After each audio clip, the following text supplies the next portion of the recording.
A man secretly photographed in line. What he did next shocked everyone.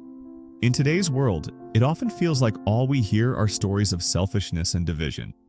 But every once in a while, something happens that restores our faith in humanity. This is the true story of a man who was secretly photographed while doing something incredible for a stranger. And once people saw what he did, they couldn't stop talking about it. Most parents know that shopping with small children is no easy task. They get distracted, run around, and sometimes throw tantrums. It can feel impossible to grab everything you need and get out of the store without some kind of chaos. That was exactly the situation Ryan O'Donnell, a father of two from New South Wales, Australia, found himself in.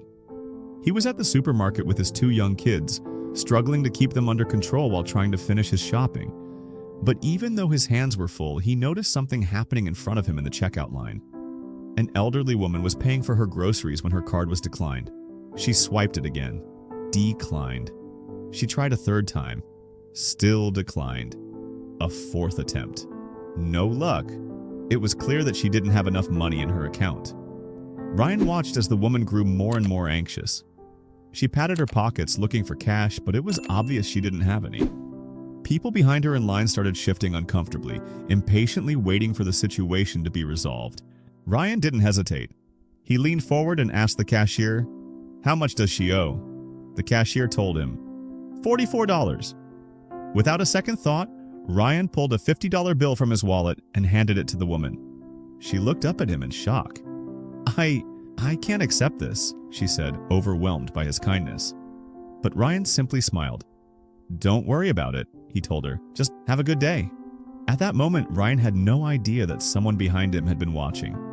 The stranger took a photo of the interaction and later posted it on Twitter. The tweet read, "This guy at Wyoming Kohl's who just went through the register with his two kids paid for this lady's groceries when her card kept declining." Within minutes, the post started spreading. In the first 30 minutes alone, it was retweeted 323 times. Within an hour, it had nearly 850 retweets. People couldn't believe what they were seeing. In a world where bad news seems to dominate, this simple act of kindness stood out. Hundreds of people flooded the post with comments calling Ryan a real-life hero. Supporting two kids is already a challenge, and yet he didn't hesitate to help someone in need. His generosity and kindness were rare, but they shouldn't be. When reporters later asked Ryan why he did it, his answer was simple. "I was just doing what my parents always taught me, to help others whenever I can." He also said that these are the same values he's trying to teach his children. Because to Ryan, kindness isn't just an action, it's a way of life. Imagine a world where everyone thought like Ryan. A world where acts of kindness weren't rare, but normal. Wouldn't that be a beautiful place? If this story touched your heart, subscribe for more. Let's spread kindness, one story at a time.